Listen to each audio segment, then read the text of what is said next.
Haristutihi, Shloka 29. Ekikrityaneka sharirasthamimam yam vijñāyehaiva saevāshu bhavanti yasmin līna neha punarjanma labhante tam samsara dhvanta vinasham harimede. Anvayarthaha aneka sharirastham imam nyam ekikritya yam vijñāya iha eva ashu saha eva bhavanti yasmin līnaha iha punaha janma na labhante tam samsara dhvanta vinasham harim ide. Aneka sharirastham, the one who is in all the body forms. Nyam, and that one who obtains as the witness, as Sakshi Chaitanyam, Imam, this Paramatma, Eki Kritya, understanding that Paramatma to be one without a second, Advaita Swarupa. Yam Vijñāya, and also knowing that Paramatma as in direct experience, as though in a very direct experience, aparoksha jnana, gaining that, iha eva ashu. What happens? One will very much here and now in this life itself, sahayeva bhavanti. Such a seeker becomes that Paramatma indeed. That is, the seeker gains a vision wherein he or she is able to see the self in all forms of bodies. Then, yasmin līnaha. Like this, having gained the vision of seeing the self in all body forms, this person, this seeker becomes engrossed in continuously contemplating on that Paramatma. Then, as a result, the person iha punaha janma na labhante gains that position wherein there is no rebirth. This person does not gain rebirth again in this samsara. So, tam samsara dhvanta vinasham harimede. I offer worship to that Hari, the destroyer of ignorance which causes samsara. Now let's look at a little detailed form. Okay, so how do we understand this? Aneka sharirastham eki kritya. In the so many different forms of bodies, Deva Sharira, some small insect forms, or Manusya Sharira, Gandharva Sharira, in all these many body forms, that Paramatma is said to be present, and I have to also understand it is that same Paramatma who is in me also. Let's analyze this. Now, what is my general thinking? I'm thinking that this Shariram, this body, is Kshetra. It is a field. And then, after some reading of Shastra, I understand Paramatma has entered this body. Alright. Now, if you say entered this body, does it mean entered into your body? That is, as in entered into this my body? So, if Paramatma has entered my body, what about your body? In my experience, if I am in the kitchen, I am not there in the study room. So, if you say you are living in Alsur and then you are in Chamrajpet, then I will not find you in Alsur. So, according to that logic, if Paramatma has entered my body, then how can he be there in another body? So, Shruti says, Saumya, O my child, Paramatma is in each and every body. It is one same Paramatma who is in all the body forms. So then, does it mean he's doing some magic or what? No. It has been said already earlier. This is to be understood as Jalachandravat Induhu Iva. One moon reflected as so many moons because of the 100 mediums which are available. So many mediums are available. So one moon appears as many. Similarly, we have to understand that each body has a mind in which the all-pervading Sarvavyapi consciousness is reflected. He, Paramatma, is in every body form, Aneka Sharirastham, and is reflected in each mind. So, then the next question is, who is the knower of this mind? Shastra says that's also Paramatma. Are we aware of this? Do we know this? No, we don't know. Why don't we know? Where are we searching? Or where are we looking for this Paramatma? Everywhere in the outside world we are looking for this Paramatma. We cannot find him there because he is not an object to be found in the outside world. Now, to understand this, let's look at the example of a lamp. There is a lamp which is lighted and placed in the center of the house. What do?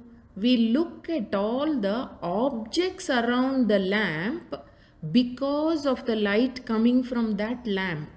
But it does not occur to us to look at the lighted lamp itself.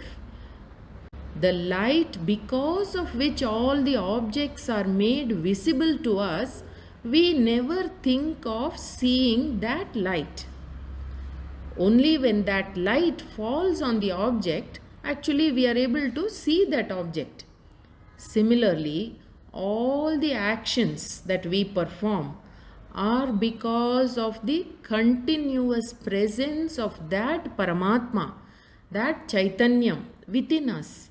But we don't know that. We are not aware of that. So then what to do?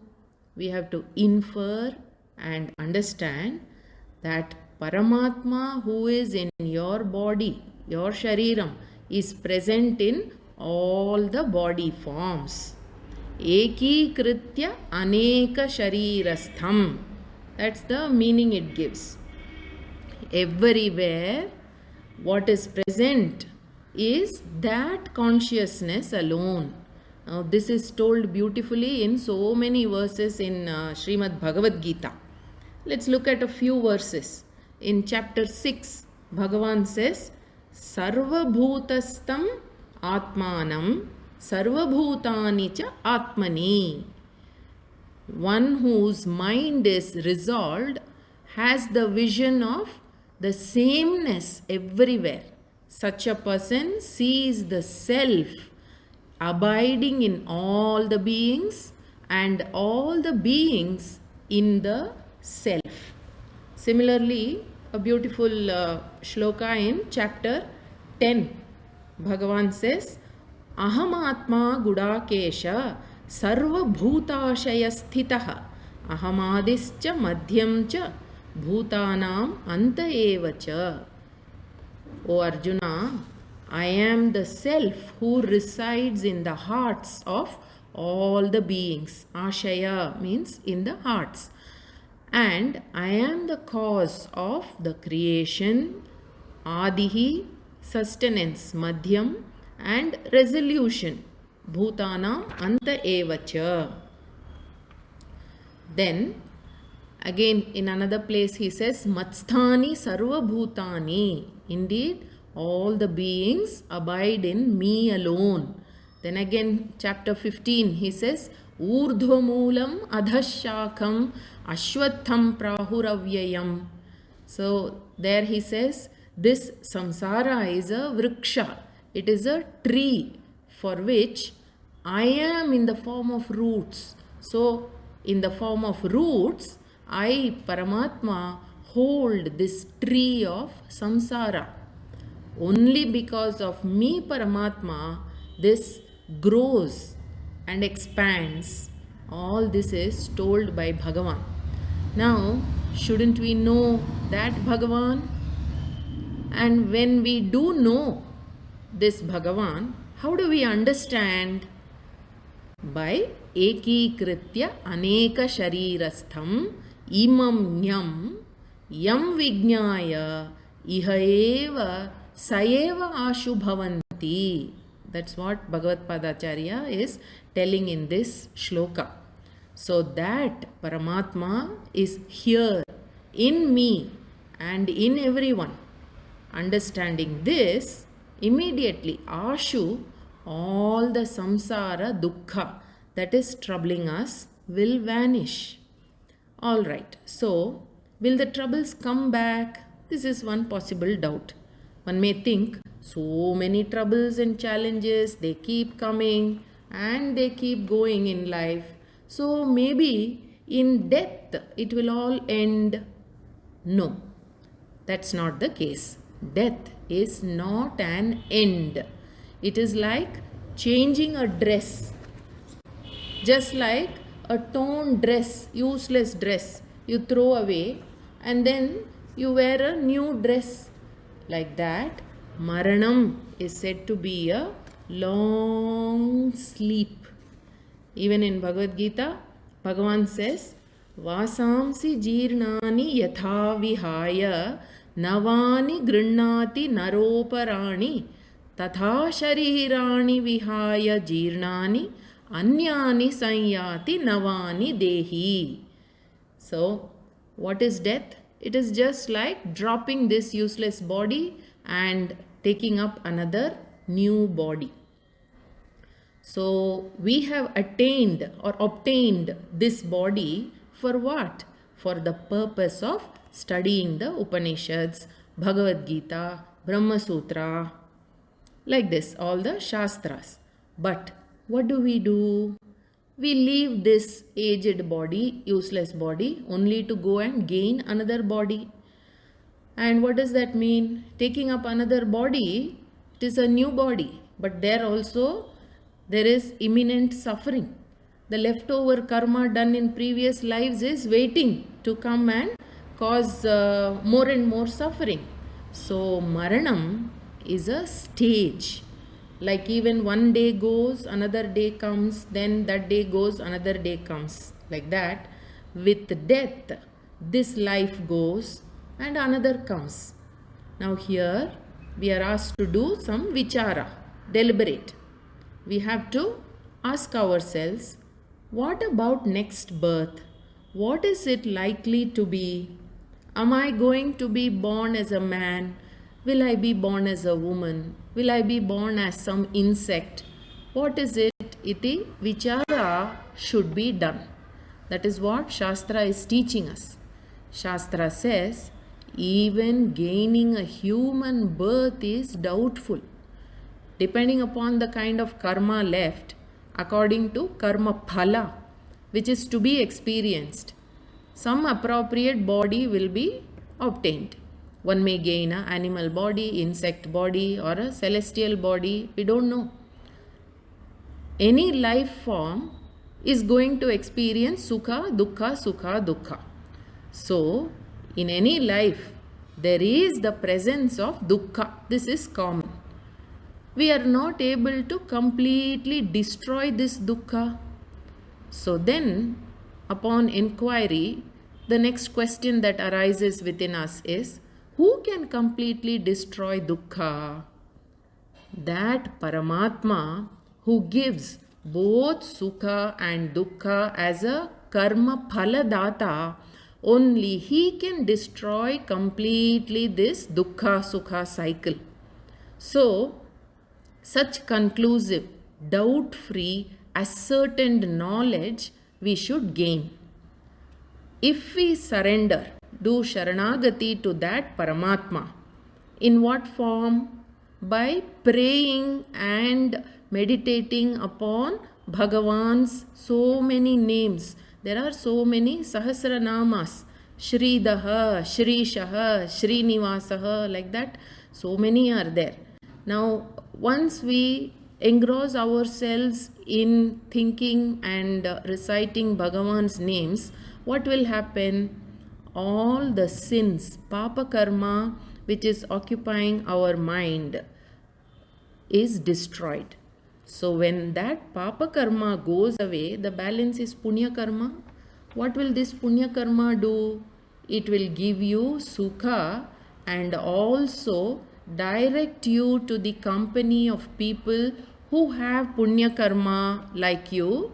In other words, you gain satsanga. Devotees, those who study Vedanta, do puja, their company you will get. So being associated with satsanga will help you to gain more interest in Vedanta and one will gain moksha. So now if you really introspect, you will never know how did you get interest in Vedanta? When did we start liking it? Iti, one cannot really know and say, this is a particular cause.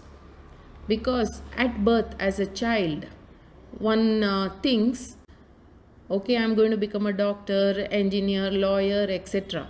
But no one thinks, I want to study Bhagavad Gita. By nature, the reality is that we human beings seek more wealth, more power and more luxury. But it is this punya karma which will translate in the form of you thinking of Vedanta, Bhagavad Gita and liking it. So then this desire of I want to know Bhagavan, that is kindled. Bhagavan gets you associated with people doing Shastra Pathanam. No one gets interested in Shastram out of one's own effort. It's only because of Bhagavan's anugraha, grace. So then one gains exposure to Shastram. As it has been said, Ishvara anugraha deva pumsam advaita vasana. So then what do? As told in another stotram, we start listening and understanding. Vyasa vachamsi. And then yasmin lina na iha punarjanma labhante. So when we surrender our mind to Paramatma Vichara, the benefit is na iha punarjanma labhante. There is no rebirth again for us. Going through the womb of a mother is very painful. Fortunately, we don't remember that phase. But as a child, one has to learn to sit, stand, eat, read, write. So many difficulties we have to go through. Each step to progress is painful. How many falls before standing without faltering? One has to think about this. So such a life full of difficulties, if we don't want to be subjected to once again or again and again, then one must do Bhagavat Seva, which is in the form of Vichara on Paramatma. That is why Vyasacharya has written Brahma Sutras. So, Eki Kritya Aneka Sharirastham Imam Nyam Yam Vijnaya Iha Eva says, while in this body itself, you make an effort to know that Paramatma. You don't have to wait to take another body. You are already there now in this human body with so much grace. You are living in this samsara, in this life itself, you can gain Paramatma. There are different compositions that Bhagavan has given you. Sahasranama, Prakarana Granthas, Bhagavad Gita, Puranas. If you keep reading and listening to these, then Yasmin Linaha. Like this, when you immerse or engross your mind and in this pursuit, you forget your jivatva, that is the layam, that is the merging. In that merging, the mind becomes one with Paramatma. Na iha punarjanma labhante. So as a phala, there is no rebirth. Tam samsara dhvanta vinasham harim ide. So I offer my prayers and worship to that Bhagavan in the form of Hari, knowing whom there is no more ignorance of samsara. एकीकृत्यानेकशरीरस्थम् इमं यं विज्ञायेहैव स एवाशु भवन्ति यस्मिन् लीना नेह पुनर्जन्म लभन्ते तं संसारध्वान्तविनाशं हरिम् ईडे. नमस्ते.